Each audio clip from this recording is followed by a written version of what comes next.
Welcome back to the Lipoedema podcast. We are host Shell and Tiana, and tonight we are joined by a special guest and, in fact, a return guest, Kimmi Katte.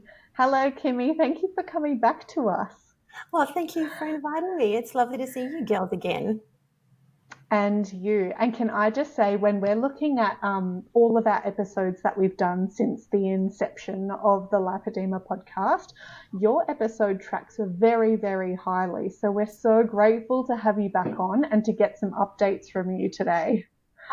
Super exciting. That's nice. It's nice that people are interested. Very, very interested. And the fact that you support the lipedema community with your offerings as a clinical nutritionist, but also have that personal touch because you deal with lipedema every day and lymphedema. It just sort of makes it even more special because we can talk to you from both sides of the lens, which is valuable to us and to our community. Yeah. I think, I enjoy being able to look at things from both sides as well, actually. Yeah, it feels good. Awesome.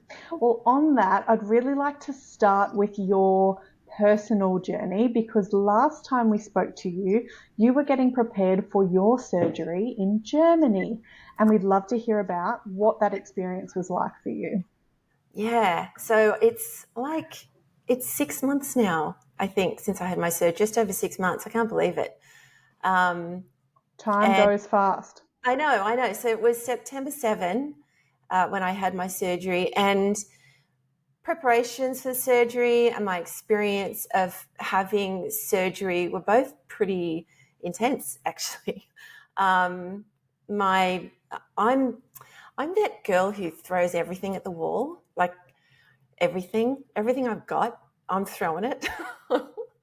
So getting ready for my surgery was intense because I went really hard at everything. I just thought if I'm going to go that hard, go over there, have the surgery, do everything, I may as well be as ready as I can be. So I did that. It was really intense. And the experience of having surgery in Germany was also really intense for a variety of different ways. And I just probably should circle back a little bit and just recap. So my primary reason for going to Germany was to go to the Congress, the Lipoedema Congress in Potsdam. And I bought my ticket and organising flights and everything. And my husband said, would it be really ridiculous to think about doing a procedure over there? And I said, yes, that is ridiculous. But he planted a seed. And so everything kind of progressed from there. And I went ahead with it. I think my surgery decision was an afterthought, but I still prepared physically with great intensity, but I wasn't really prepared for my emotional response to everything. And I might cry. And that's okay with me to cry. I don't mind crying. I hope you can all cope with it. We love a good cry. I might do it with you because I'm an empath. So look out. Okay. But yeah, I wasn't prepared for that emotional response to the physical trauma of the surgery. I was fine right up until super fine, right up until I got to that pre-op room. And some lovely, lovely nurse rubbed my arm sympathetically. And you know how when someone, you're just on the edge and someone's a little bit too nice to you and then it's like you're over the edge? That's what happened. And I just floodgates open. Yes, that's exactly what it was like. And I started crying and then apologizing for crying. And then everybody was trying to comfort me in German, and I couldn't understand them. Of course, they couldn't understand me either.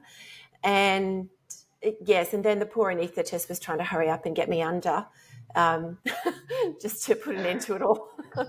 not a final end to it all, but just an end to the awkwardness, I guess, of it all. It was a little bit intense. But I think because I'd spent 35 years protecting my legs, and here I was paying somebody to come at me with knives.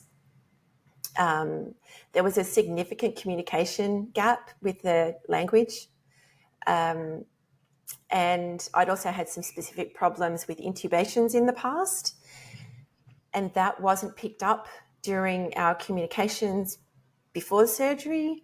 And well, it was picked up. I communicated it, but it wasn't picked up by the person who was interviewing me.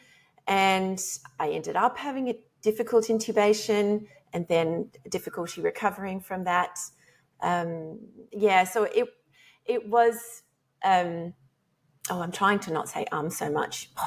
I've said it like 100 times already, sorry. It was intense for a variety of different reasons, and I was very unprepared for that. And I honestly don't think that I could have prepared for that, to be honest. I don't think I could have. No, I don't think anybody can really prepare for that I certainly couldn't, because you just don't know. You don't know what you don't know. And even if it's the first or the second or the third surgery, they're all very different. And you come in with different expectations. So it's nice, for me to hear this from you, Kimmi. It's nice. I mean, it's terrible to hear that you lived through not a nice experience in that sense, but it's comforting to know that I'm not alone, and others who may have struggled with the realization that this is a hard, full-on thing aren't alone either, because it's full-on. It is full-on. I think too, it's not really spoken about very much in the lipedema community, the intensity of surgery and what a big emotional, physical trauma it can be. And I felt a little bit, I felt strange about having the response. I cried a lot. I cried a lot for days and days, weeks and weeks actually. And I felt as though I was strange for doing that, because I didn't realize that a lot of other people actually experience the same thing. But because people don't talk about it very much, I didn't know that. And I did feel strange. I felt weird. I felt like there was something terribly wrong with me aside from what I'd just been through.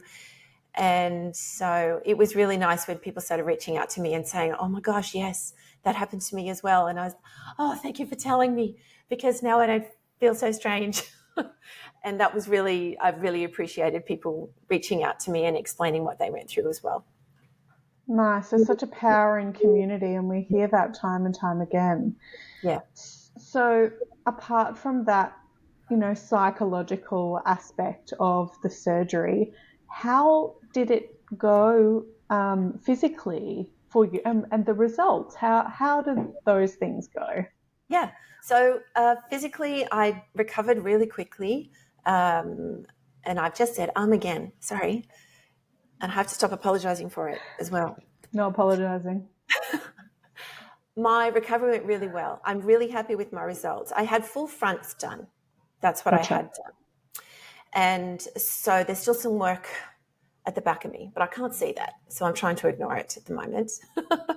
Ignorance is bliss. Well, I before I left Germany, I spoke to my surgeon again, and I said, look, I just can't think about having another surgery. And he said, don't think about it until you get to 3 months. But here we are at 6 months, and I still have trouble thinking about it. But even though I am happy with my results, my legs are feeling good. They look good. My skin retracted really well for an old lady. And I'm happy with how they feel. I've got a couple of little numb areas just on the lateral aspects of both knees, the outsides of my knees. And aside from that, aside from the emotional side of things, physically I recovered well. The only other thing that really physically I had a problem with was my lower back. Some other people have also said this, and I think it was, I think when they put your garments on when you're unconscious, they're like class 2, super full on, high, all the way up garments. They're pretty full on, and you're a dead weight. And when they were, I came out of the anesthetic in a lot of pain. My lower back, not my legs, my lower back. And that continued right up until maybe 6 or 7 weeks ago. Really intense pain. And I had lots of treatments for it when I was in Germany and also when I came back to Australia. So that was surprising to me.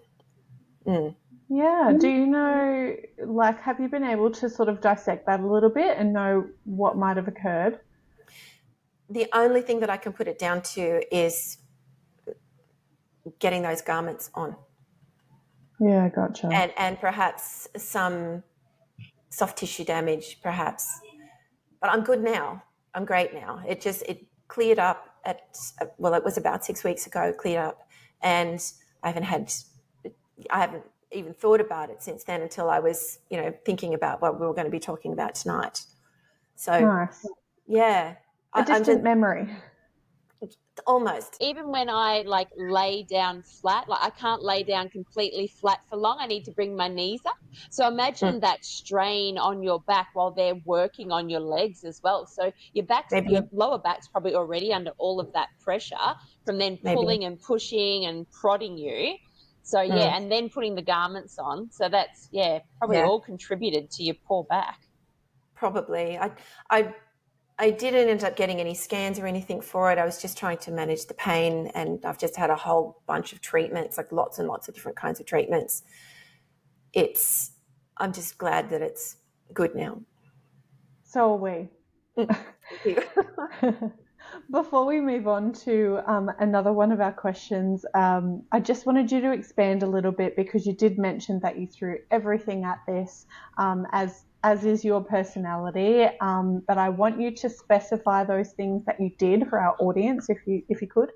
Yeah, sure. So I think my regular things that I throw at my wall myself are diet, compression, and exercise. They're my 3 mainstays. So, and they're in place no matter what. That they're just all in place. The extra things that I did was I got stuck more into manual lymphatic drainage. I used my pump more often.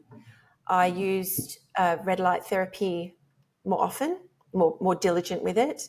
I've also got a little handheld Ryan Core laser that I used in a couple of different spots, mostly for my lymphedema area, my right foot, my busy right foot. I use it for that, which softens the tissues really nicely.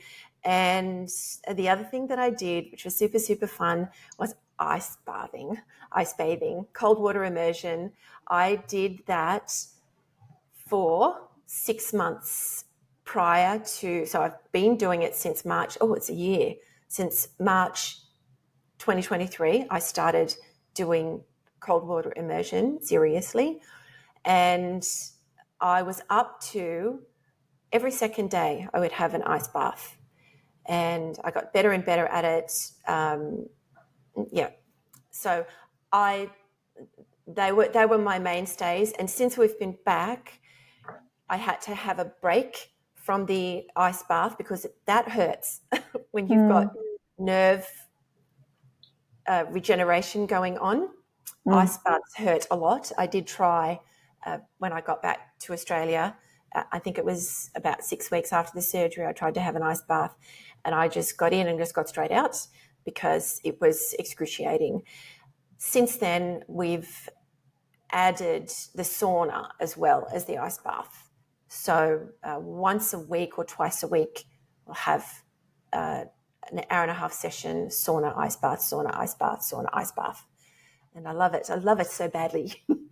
Very cool. That's probably the biggest thing, the biggest change that I made to my mainstays. And I do it because of the circulation benefits and what was the other thing? Well, dopamine, just because on this side of the surgery, I need to look after my nervous system a little bit more. So the dopamine system benefits really well with ice bathing.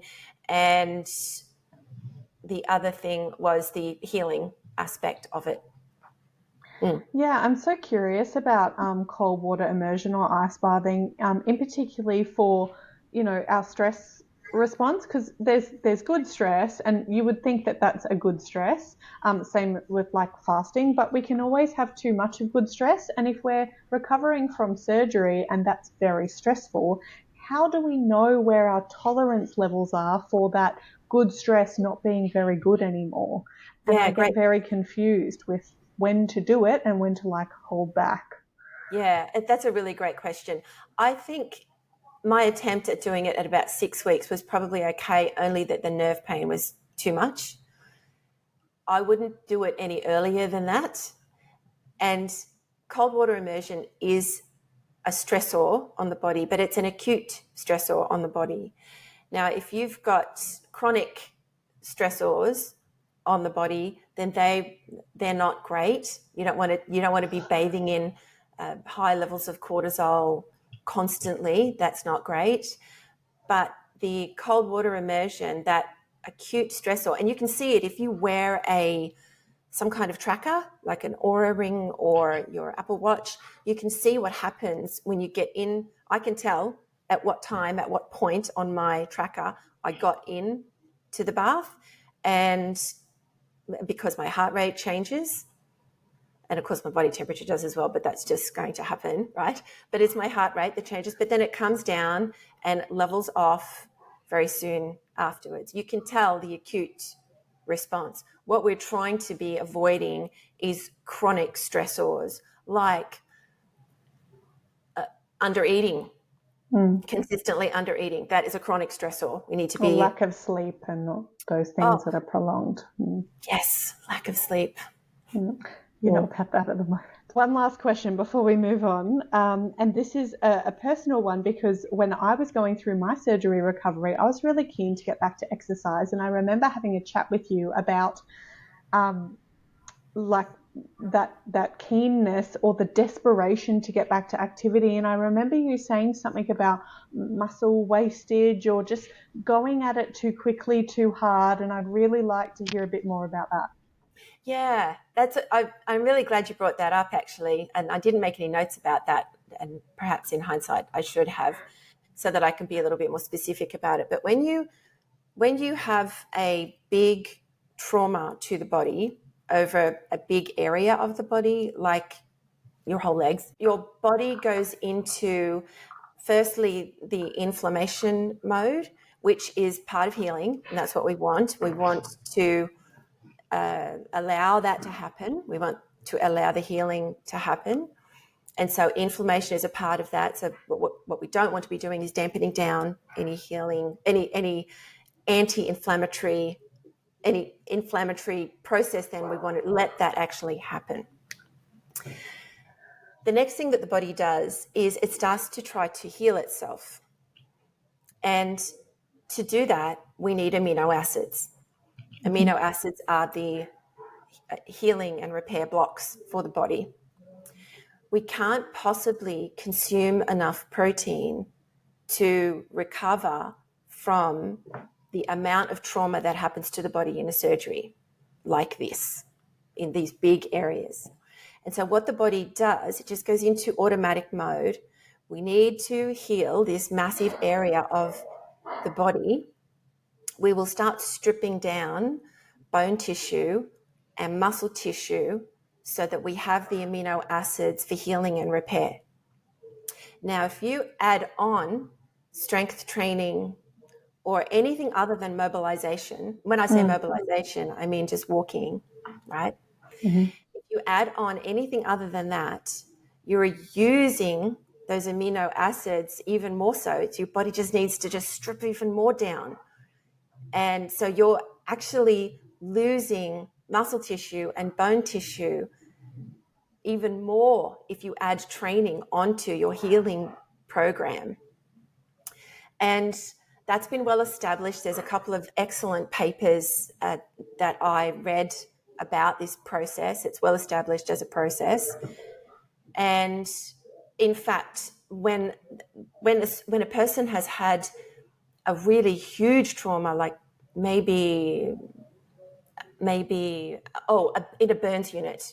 Mm-hmm. So if somebody's had a massive burn, and often what they will do is they'll put a nasogastric tube in for protein feeding, because there's no way that the body can keep up with the amount of healing that has to happen with the amino acids without stripping it out of the body and really creating a terrible situation that's hard to come back from.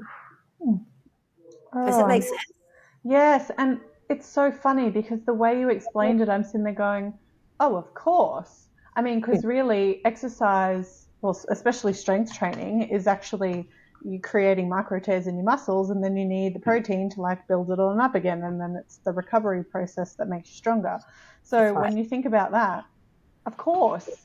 And now I feel really silly for like trying to get back into exercise really quickly. No, I think what happens is we discount. Well, I don't know that we discount it, but no one really tells us that it's a huge trauma on the body, and the body needs the resources to be able to build itself up again to repair the damage that's happened. And that is a lot of damage with a surgery like this. It is a huge trauma to the body. And yes, we don't know, we're not told. And what we want to do when we get back into exercise, we want to do whatever we can to help our body recover. And it feels like it should be good. Yeah. And it is at some point, just not within that little period of time where your body's busy trying to do all the repairing. And just the fact that you can't physiologically chew enough protein to be able to recover from that level of trauma is pretty significant. Yeah. And it's why our protein requirements post-surgery need to be so much higher. Yeah. And like I remember after surgery, I was really conscious of that. And look, I love my protein anyway. Like normally I'm like, yes, salmon steaks, yes, big juicy steaks, or like chicken breast, like bring it on.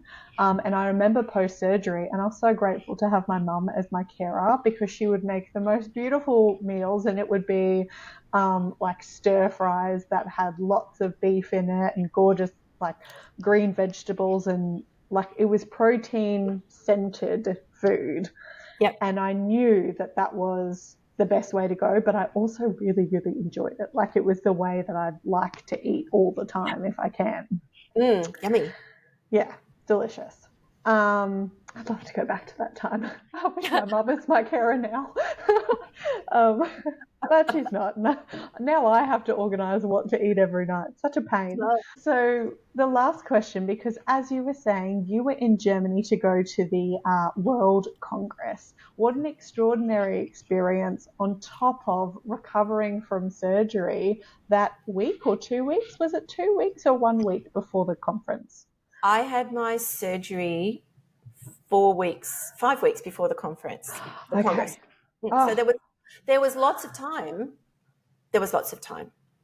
Well, that's good. And how did you find the World Congress? Was that just incredible? Yeah, it was great.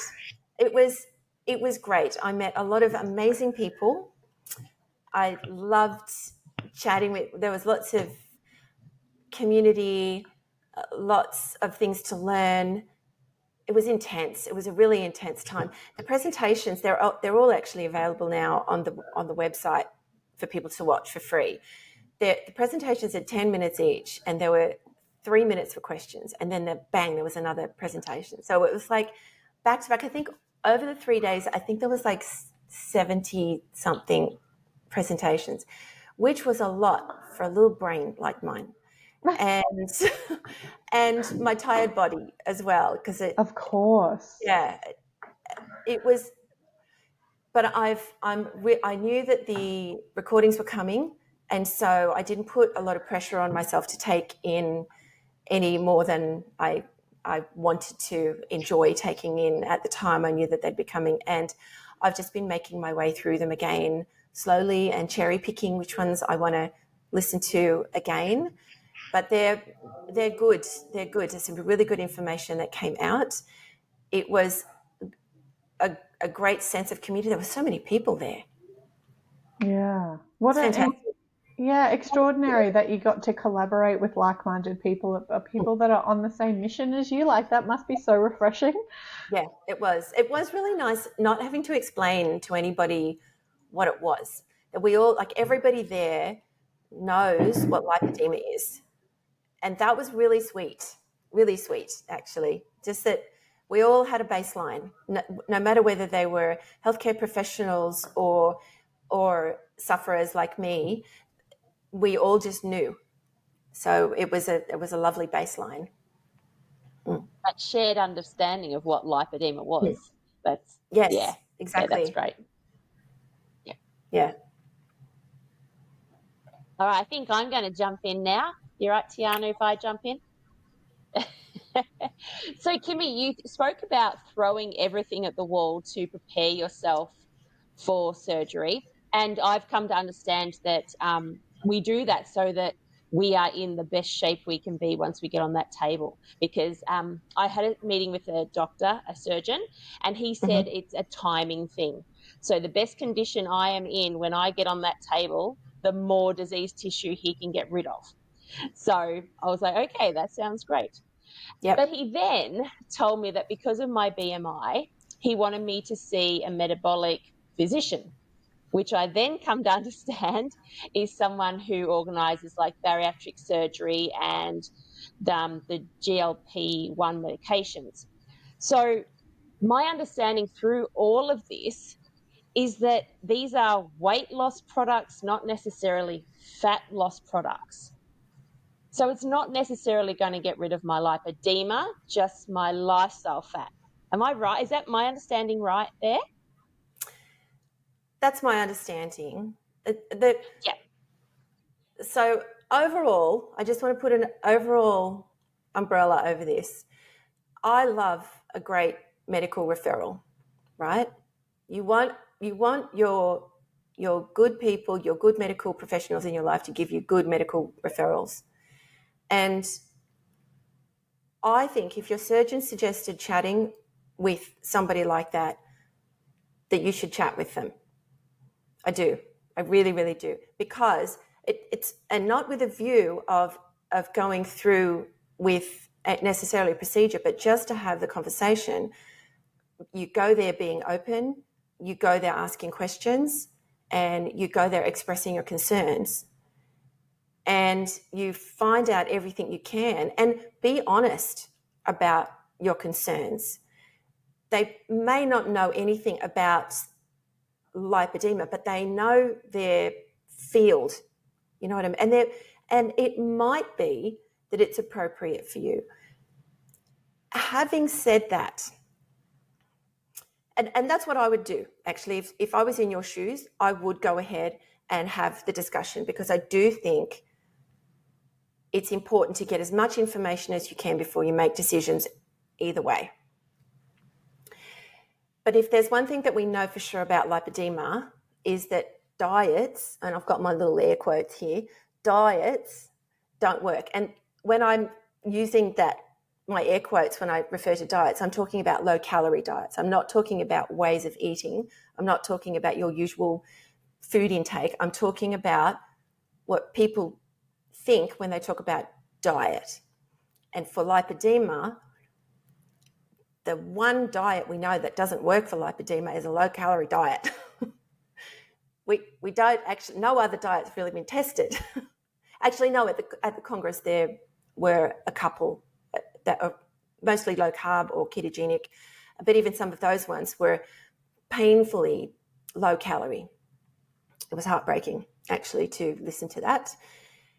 But I wouldn't even differentiate between lipedema fat and regular fat in this instance, because nobody can say that lipedema fat can or can't be reduced with dietary changes, because that hasn't been tested.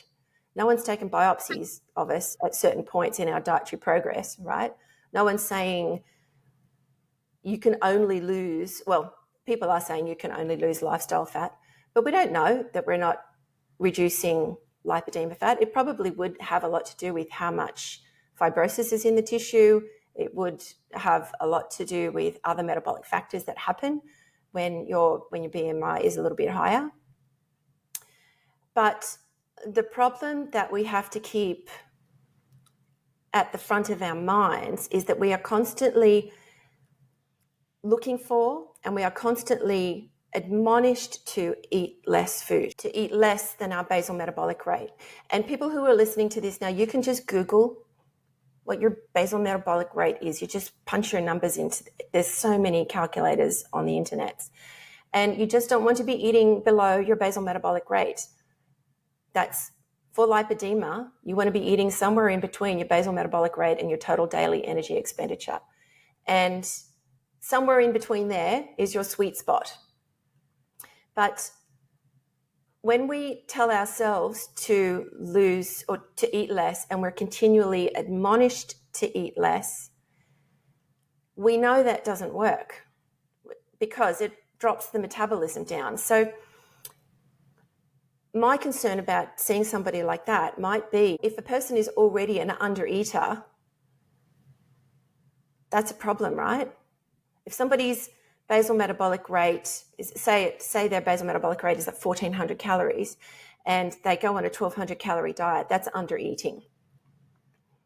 And if somebody were to say, well, you're a bigger girl, so you need to eat less, as if that was the way it works, and it's not, then your metabolism will adjust itself to slow down so that you can burn less body fat at rest. And what you will end up doing is reducing your muscle tissue in your body and increasing your body fat. We end up in a situation called sarcopenic obesity.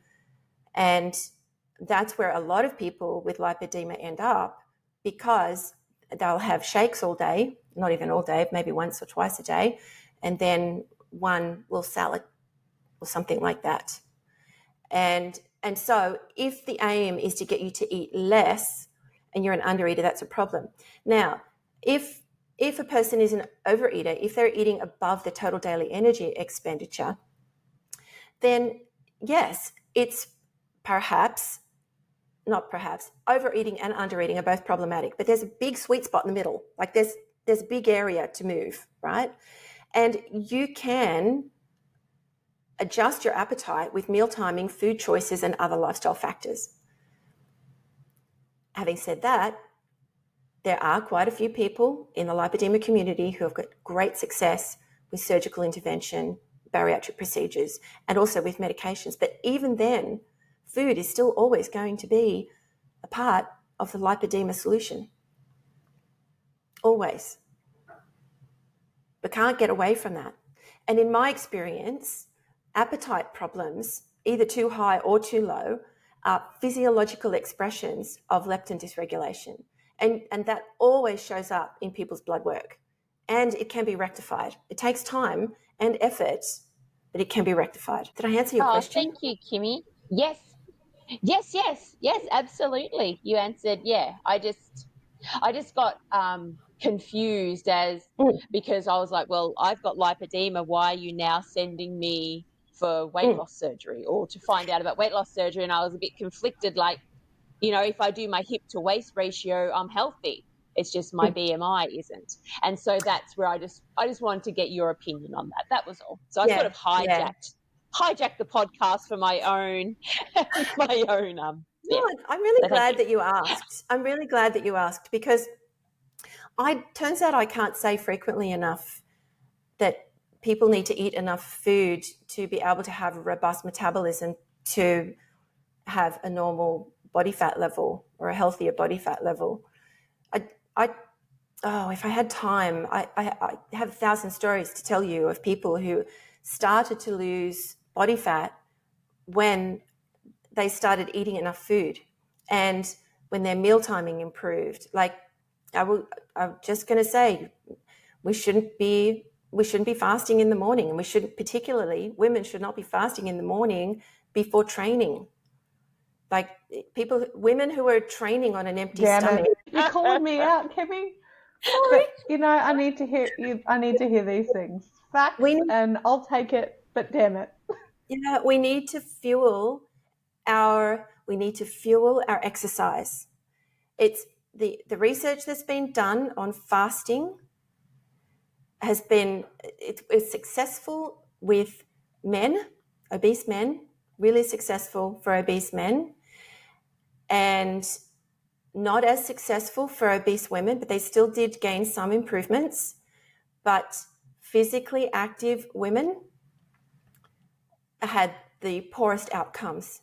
And if somebody's listening to this and they're doing great with their fasting and improving their metabolic rate, their health markers are all getting better, they're losing body fat and not losing muscle tissue, then keep going. It's obviously the right thing for you to do. But for the vast majority of us, we need to be fueling our exercise, and we feel better when we do. And if I will continue to say it thousands more times, because it takes a long time for people to get it into their minds. A lot of people think at any means of eating less. Fasting is just one of them. GLP-1 agonists is another one. Bariatric procedure is another one. These are all mechanisms to make us eat less. And women need to be building their metabolism with fueling their activity. And even for a sedentary woman, I still would not recommend, with lipedema, I still would not recommend fasting in the morning. I would still recommend a good, healthy breakfast within an hour of waking. That's one of your primary ways of addressing the leptin problem. I love that you're talking about this, but I hate that you're talking about this. I'm very conflicted. But I also wanted to say, I like that you said if it's working for you now and all your health markers are really good and everything, then stick with it. But as women, we're changing constantly. Like, we have so many changes in our life. So what might have worked for me 5 or 6 years ago and continue to work for me, there will come a point where it will no longer work for me and I will need to pivot. And hearing you talk about these things is necessary, because we get stuck in our own head and we don't recognize that the changes are significant and requires us to pivot. I'm very much like that. If something works for me first and then it doesn't work for me, I'm blaming the fact that it doesn't work for me, not the fact that I'm not willing to change. Yeah. So I feel like I need to be open to the fact that if it did work for me before, it might not work for me again, and I need to listen to you. Well, you can just try different things, right? We don't have to be stuck in any kind of dogma. We can see what works for us. And I'm not opposed to any means to get healthier, but we need to be making sure that we're actually getting healthier. Sometimes we buy into a system or a thought process or an underlying foundation, and we hang on to it with our we hang on to it for grim death, hoping that it will still at some point do the thing that it once did, or that it will do the thing that's promised to us.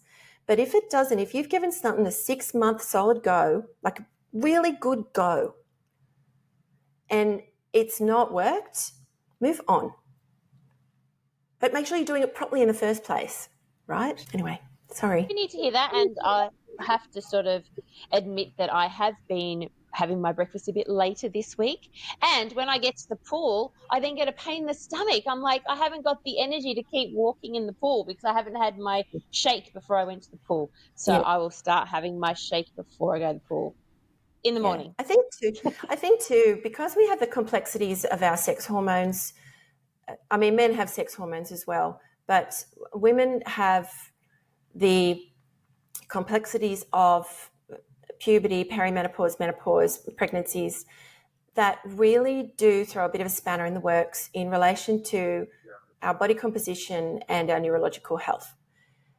And we have to put all of that into play as well. The best thing we can be doing is eating to build a robust metabolism and support as much as we can our hormonal health. And that's we can do it with food, most of it. And food's delicious. So let's start with food, hey? Yeah.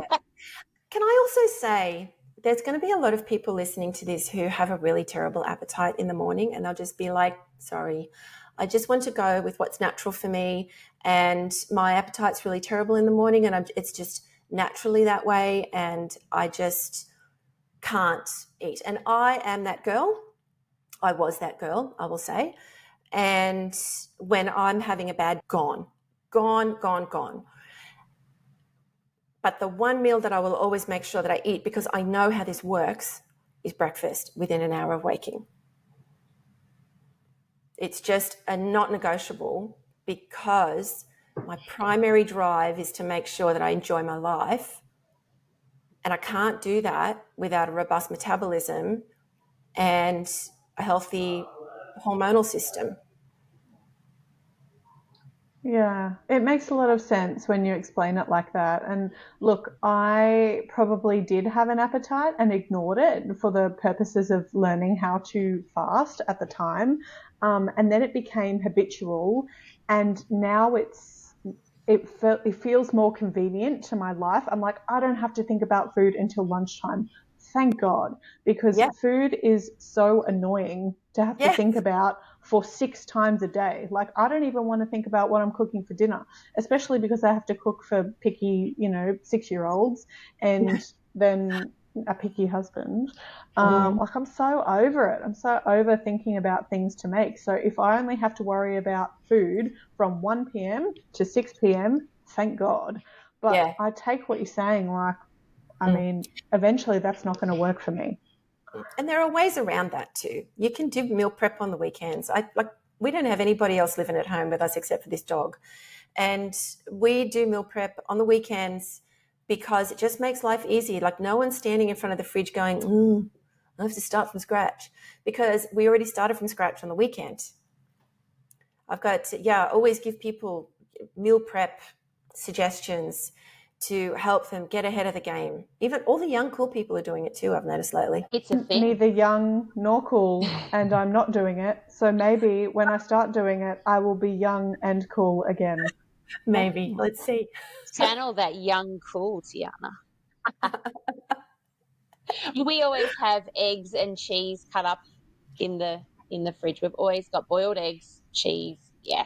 Try and keep ahead of it. Yeah. All right. Yeah. We have got one last question for you, Kimmi.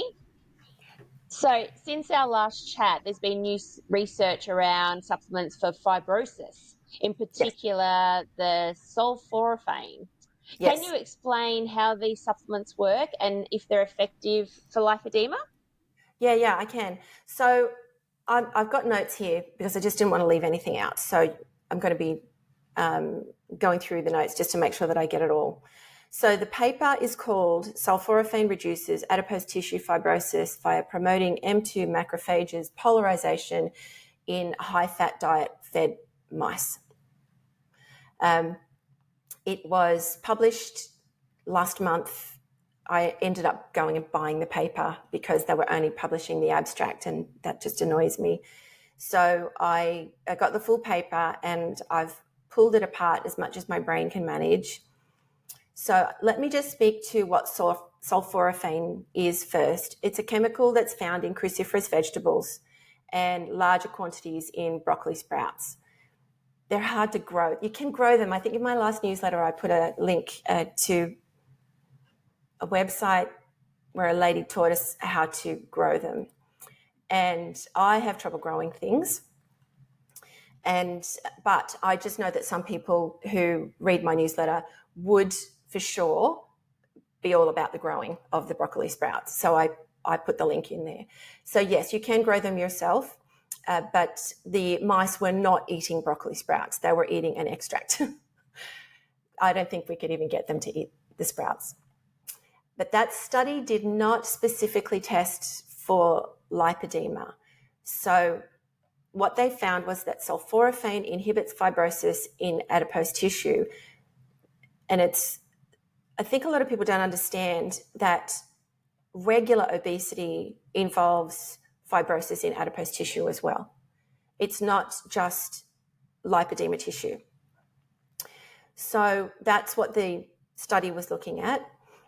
It examined the impact of sulforaphane on obesity-induced adipose tissue fibrosis in the white adipose tissue of mice. So there's white adipose tissue and there's brown adipose tissue. The brown adipose tissue is more metabolically active because it's got lots of mitochondria in there, and the white adipose tissue is less metabolically active because it has, depending on how white it is, very little mitochondrial activity. Now, the reason why fibrosis is a problem in any adipose tissue in the body is because it hinders the flow in and out of the cell, that's plasticity. If a cell is nice and plastic, then it can let its contents out and accept new contents. That's what we want all of our cells in our body to be doing.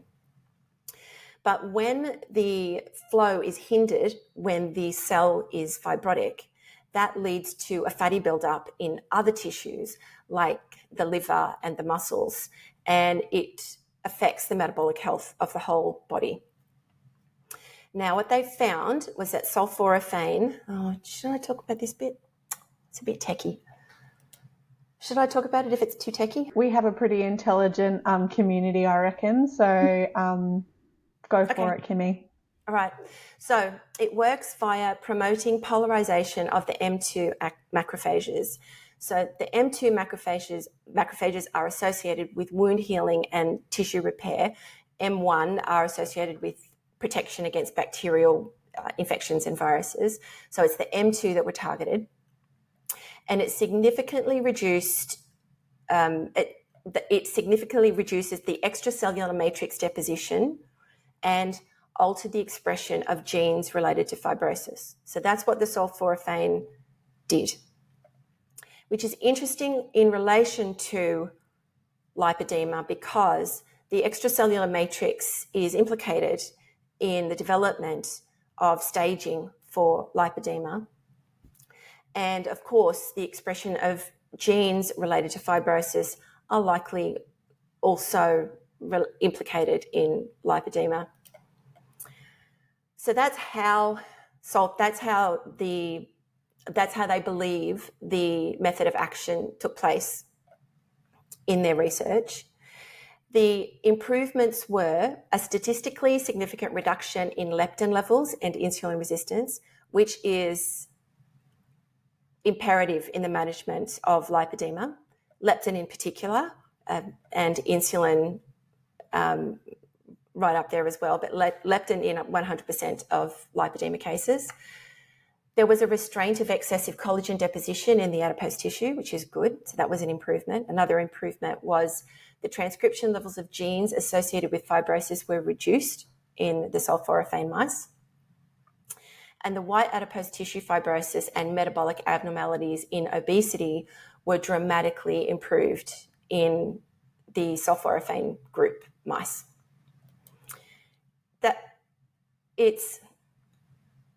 When I saw the title of this paper and the abstract, I got really excited because there were so many parts of it where I could see lipedema, not just the fibrosis in the adipose tissue, but the leptin, the insulin, the body fat reduction.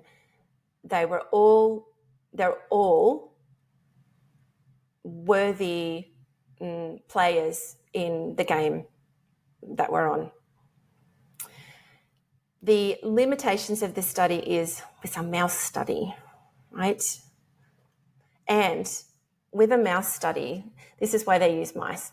So 1 human year equals about 9 mouse days. So when you think about that, the study lasted on the mice for 4 weeks. And so when you extrapolate that out, calculation-wise, the results for humans could take up to 3 years with that calculation.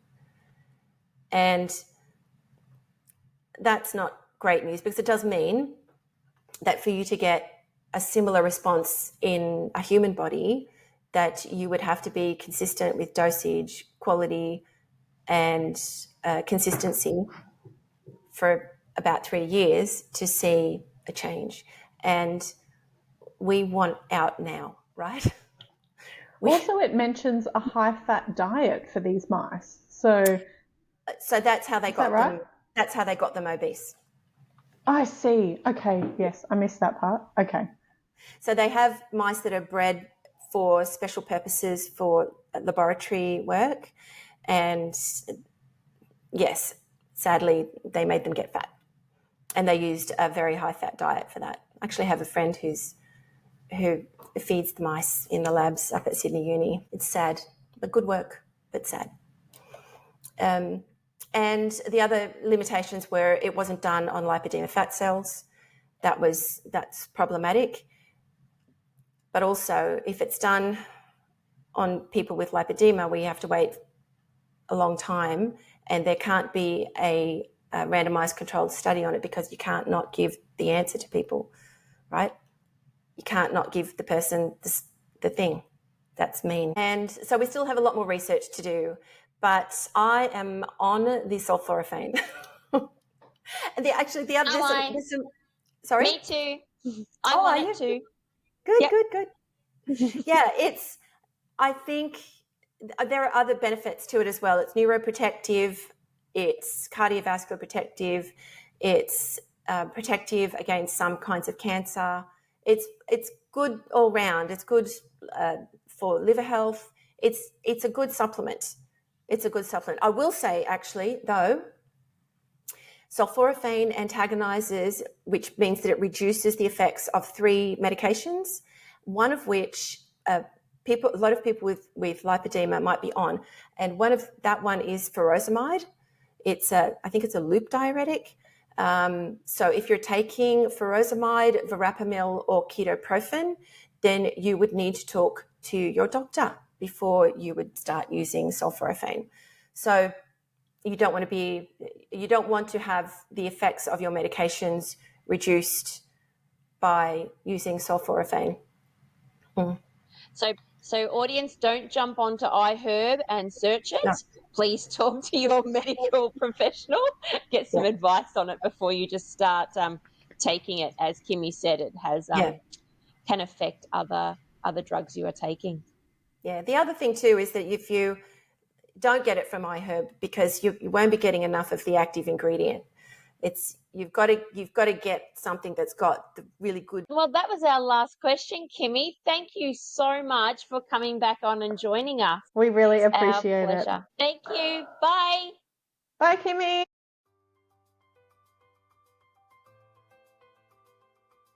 When we started the Lipoedema podcast, we relied on word of mouth and existing connections. Our following has happened organically, and we are so honoured by your support. As we learn more about the world of social media and algorithms, we have a request.